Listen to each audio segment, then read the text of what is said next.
I don't think anyone understands how hard it is to be creative. This isn't to like bash on my childhood or what my parents did. I appreciate them to the ends of the earth.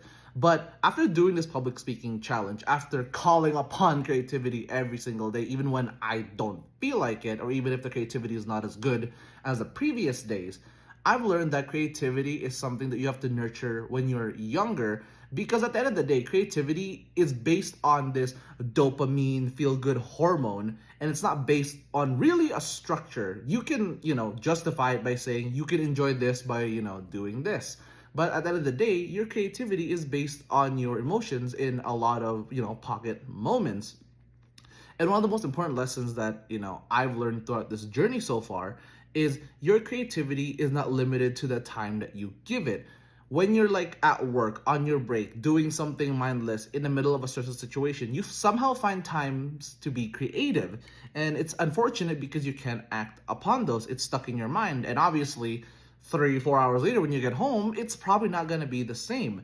And while that is unfortunate, I found this sort of peace with it, where if I have a creative spark at work, I acknowledge the creative spark and fervently try and grab my phone to write it down, because if I have that feeling now, I can at least dissect it after work to why I had that feeling.